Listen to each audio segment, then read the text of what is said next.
The next day, I was in a work meeting. My phone vibrates a few times inside my uniform's pocket.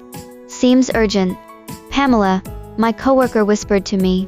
We were in the meeting of morning briefing. Pamela and I was standing a bit farther from the center crowd. It can wait. Look, I gestured towards the whiteboard with a quick nod. We're already on the Teletomy's laughing sun slide. Beneath the laughing sun, the bolded text read, questions. True enough, Alex, our supervisor, dismissed us from the meeting. Today I had been assigned on a pre-dawn shift. I woke up around 3, doing my usual preparation rituals, and directly call a cab to the hospital. When I got to a quieter hospital hall, I checked on my phone to find 20 missed calls from Dawson. He beat me up to it before I could press the call button though. The contact ID, Hubby3, shown up at the front of my talkup. I slightly scrunched up my face. Did I really put Dawson's contact with that name? Hello. Sadie, why didn't you wake me up? I overslept. There's an important meeting with the client today, and I need to prepare early. You know. Dawson's voice was dripped with palpable annoyance. You just up and left, and didn't tell me you had a morning shift, he continued to process. But in fact, I had told Dawson about my schedule. I sent him a file of my schedule earlier this week. Well, you didn't tell me you had to wake up early. I replied, casually. No tone of sarcasm there. I wasn't even in the mood to argue this early. I could understand his frustration though. I used to take care of Dawson's every need. Overserving him, even, especially after we finally got married. I would prepare his clothes, his breakfast, checking on his schedules, so that I could remind him when we finally had that breakfast together, and so on. I was secretly thanking the moon goddess for never vowing to do those routines for the rest of our marriage life.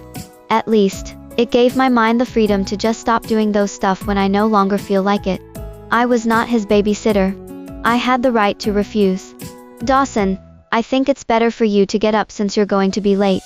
Dawson harumphed from the other end. You didn't prepare my shirt. What am I going to wear today?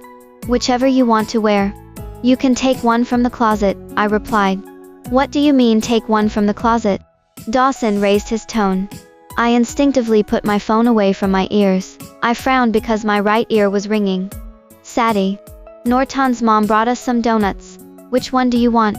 Pamela called around the end of the hall. Wait. I replied Pamela. Then I hurriedly said to the phone again, something came up. My colleague asked for my help. Just pick one clothes from the closet. I need to go, Dawson. I approached Pamela and went to the staff room before continuing my shift. However, my phone kept on vibrating. Dawson sent me a picture with texts. It's wrinkled. Are you serious, Sadie? I can't wear this to meet up my client. Then another texts, there's no food. You didn't cook up breakfast. Then another, did you see the blue folder I usually put on my study desk? Sadie, answer me. I kind of regretted opening my talkup. Sadie, got a moment. I looked up from my desk, and turned just at the office's entrance. I saw Alex, my head department, poking out his head. He approached me once I nodded. You need to listen to me, and take this opportunity, Sadie. It's not going to be there forever, Alex said with patience, but the excitement in his eyes, and his ear-to-ear smile betrayed that calm facade. I let out a small laugh. What is it, Alex? He cleared his throat. Well, after assessing your performance, it looks like the hospital wants to discuss your further training. I decided to tell you this because you seem to have fully recovered now, too. True, Alex had given me the same news, around the end of last year. At that time, I declined the offer since I planned on having children with Dawson. I would have a busy schedule if I went through with the training, and be granted a likely promotion. I didn't want to skip too much time for my child, and my husband back then. But now that things had gone through this way, I didn't plan to stay longer with Dawson, and get myself wasted in more pain. I'll take the training offer, sir, I replied with a determined smile. Thank you for giving me a second chance. Bravo. Alex clapped his hands. It was his sign of, yes.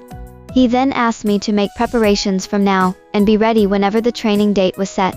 Seeing his enthusiasm, I couldn't help but smile. I would definitely make up the most of this opportunity. This would be my start over to live independently from Dawson. Morning turned into noon, then to dusk. My shift ended in a flash.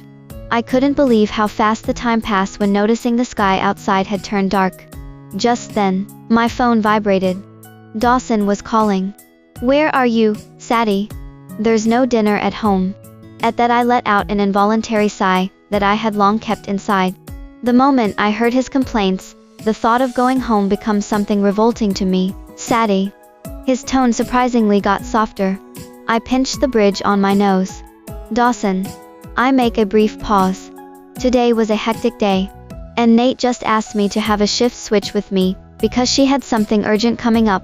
Well, the last one, I didn't lie. Maybe order some food online.